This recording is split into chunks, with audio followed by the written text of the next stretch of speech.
with us?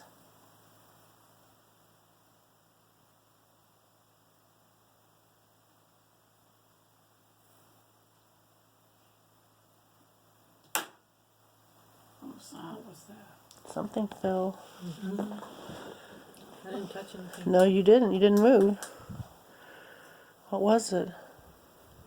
Something metal, didn't it? I was gonna say it sounded like something metal falling. It sounded like it was on the table. It did. It did. But I don't see anything. Well, you asked if somebody was here. Maybe that was their response. Yeah.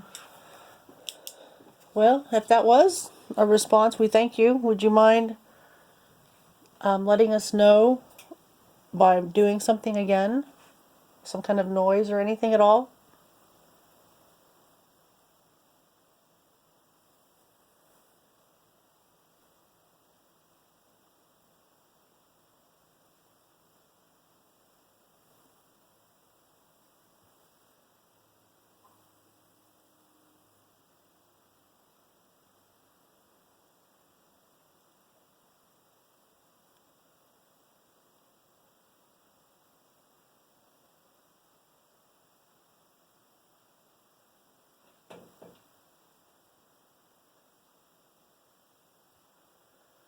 We saw a video earlier today, and in the video, the name Frank is mentioned.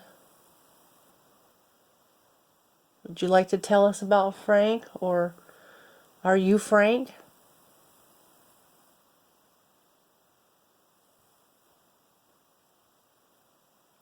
Did you know him?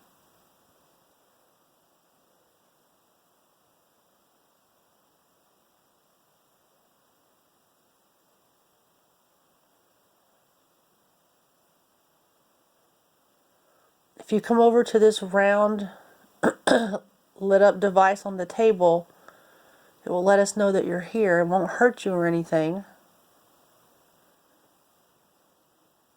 You can respond to us that way if you like.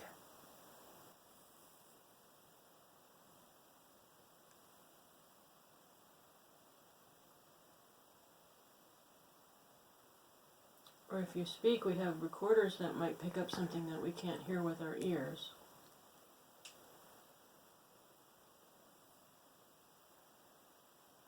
What is your name?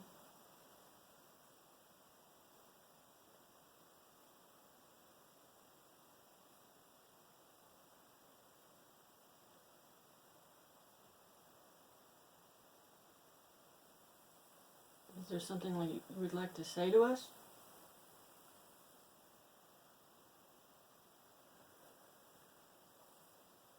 Maybe we should just talk about it and see if it,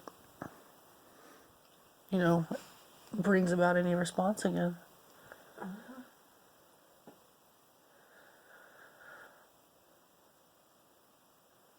What did you think about that video that she showed us from that group? Well, I guess one of the EVPs, I didn't really hear what they heard. I mean, I heard something, but I didn't interpret it the way they did. The second one was better, I thought, but so, it's hard to know when you don't know who they are. Yeah. And you don't know how they operate. And their website, Looks questionable. I don't know. Are they even active? And that's a lot of the problem when I look up stuff and I find links to other teams and groups, is most of them aren't even active anymore. No, I know. They come and go really quickly. Yeah, it's really unfortunate. In the past, when I've done stuff, try to reach out to groups, and it's like they form and disband in the same year. They think they're going to do all this stuff, talk about all the things they're going to do, and then they disappear. There's a new group that started in Garland, and so far all she's had on her calendar are meet and greets. Like 3 of them. Oh. And I'm waiting for an event to go on the calendar, but it's kind of like all the rest. They just I think they don't realize how much work it takes and how much money it takes. Mm-hmm. You know, Yeah. so Sounds like fun until you actually start working on it. right, Mhm. right. I don't know. Well, Sometimes. just being a part of it. I mean, I can imagine you running the thing, just being in the group. But just trying to do things to stay active. It's just Yeah. it does, and even for everybody, just the travel expenses and you know. But if you're gonna start a group, you know, you have to have money to pay things up front, and you know. Yeah, and then a lot of people, they're like, oh, I want to go, I want to go, and then everybody signs up, but then when it comes to paying the money, nobody wants to pay, and it's like, well, they shouldn't charge, it should be free. Okay, you go tell them that. You go tell them that it should be free. And in the meantime, I'm going to find people who actually want to pay, who want to go. But, you have people argue with you about how it shouldn't have to be, it's not really haunted if you have to pay to get in. I can't tell you how many times I've heard that. Can't really be haunted if you have to pay. Oh, they should just let you go in. And then everybody complaining about having stuff that's not close by. Well, what about this place? What about that place? Oh, yeah? Well, go ahead. Call them and see what they tell you. Yeah. Yeah. It's just, I don't know. And So you frustrating. know, if they own the property, they're not going to open it up to everybody under the sun and not. I mean, you have to maintain it, taxes and upkeep and you know whatever. So, yeah, well, that's why I just have it set up where you have to RSVP and PayPal at the same time because I don't have time to be chasing people down for money. Yeah. And especially when we do like the Iowa and West Virginia and when we did Kansas, I have to have a commitment, you know, Yeah, because 'cause all that money goes out. people try to back out, and then you're like, okay, so that was $200. Right. Yeah. Well, even this weekend, I had 4 people drop out Oh, really? in the last 2 days. Oh, Luckily, nobody asked for money back because it wasn't going to happen. yeah. That's why there's a refund policy. Because You have to. 48 hours out, I mean, You can't find people to cover it on short notice when you're going out of town. no.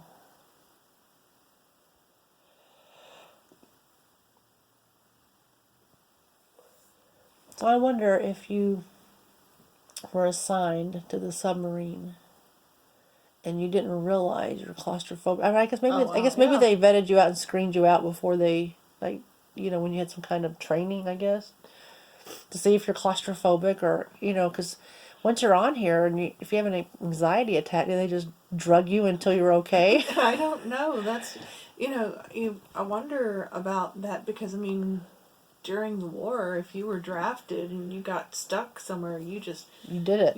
went. And it's like, I'm sorry that you're scared because people are shooting at you. Go. Here's a gun. Fight back. Here's a gun. They're shooting at you. Shoot back. Maybe you won't get killed. But I just wonder, you know, how they dealt with it. Because I can imagine there had to be more than, you know, 1 or 2 people that ended up here and then, you know, if you don't see daylight, For you know, weeks. yeah, I mean, I know. And you're stuck. And once you're down under the water and you realize you really can't get out.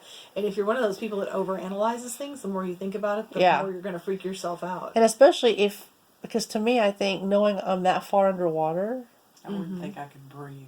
right? Exactly. Just thinking about it makes me feel like I'm having, Claustrophobic, yeah. Yeah. having trouble breathing. So, it's you know, I just wonder for those that, you know, and I'm sure a lot of them, you know, they didn't want to admit it because you don't want to be The wars. that guy, right? Yeah. Right, you know, so I don't know. Well, when you joined the Navy, it didn't mean you were going to be on submarines. Right, then yeah, exactly. I wonder how they pick people. But like Jackie said, if you were drafted, you know, who knows Yeah, I where. wonder how they pick. We need this guy for the ship. We want to put him on the submarine. I Yeah. wonder They're like, oh, I know. is it just your skill, maybe? he's less than 6 feet. We're gonna put him on a submarine. Right, that's what it was. He must be this tall to be put on a sub. No more than this height. He's 6'3". Okay, he's going on the destroyer. Yeah. We're sorry, sir. You cannot pilot planes and you cannot be on a submarine. I wouldn't mind doing the Lex as a private thing just for us. But again, physically, it just really takes its toll on me. And I don't even know if they don't do anything except for the boys, right? Yeah. For the brothers? Yeah, So, yeah. I've tried, and I almost had it one time, and I thought that's what you had told me. yeah, and the lady that Barry deals with had finally agreed to let me have it, but because Barry was backing me up, he vouched for me and said that our group was fine and that we'd been there before and blah blah blah. And Been she there was like, before with okay. him, like a lot of times. Yeah, and so she said, well, I have to get it approved by whoever it was. And then they were on vacation, and then this happened, and then that happened, and then I tried to get back in touch with her, and she didn't reply. But she had said yes, except I have to get it, finalized by whoever it was, and then it just never happened. Yeah. That's an unfortunate thing, because I talked to, I can't remember which ship it is in Louisiana, and when we talked on the phone, Delta Queen. no, it was a USS. Yeah, I can't remember. remember. There's one there, but I can't remember which one it is. Yeah, at the time he was all for it. We talked about, what it was we did, and he thought it was cool, and, he asked about other ships we had been on, and I told him about this one, and the Stewart, and the Lex, whatever. And so he was, he sounded really impressed and thought it was a great thing. And then he was gonna, I proposed a date, and he wasn't at the office. He was in his car. He was gonna check it and call me back. Well, then that didn't happen. And then call, message, and then no one ever called back. So I'm like, well, forget it. Yeah. I guess they've changed their minds. Yeah. Because that would have been cool. Because I don't think that one, I hadn't found anything online where it had ever been investigated. Yeah. I mean, maybe it has. I don't know, but I just. Yeah, I'm not sure. Sadly, I know of I can't remember off the top of my head what the name of the ship is, and I know of a ship that apparently is very actively haunted, but it's currently in use. Oh, well, then there's that. someone that I know from work at HEB, her son used to work for me. He was one of my cashiers before he joined the Navy, and he knows that I do ghost hunting and all of that, and he told his mom, who is now one of the supervisors who works for me, to tell me that about these things that have been happening that he and the other guys on the ship have seen and heard, and apparently there's like a lot of crap going on that ship, but it's currently being used by the Navy, so that causes a problem. Yeah, they're probably gonna frown on that. Yeah. Oops. Bang. That was me. I don't think that's ever going to happen, or at least not for the next 50 years until they decommission the ship. We'll or wait. we all join the Navy. We'll wait. Anybody want to join the Navy? Are there any chief petty officers here? I think we want to join the Navy. We want to sign up. We do.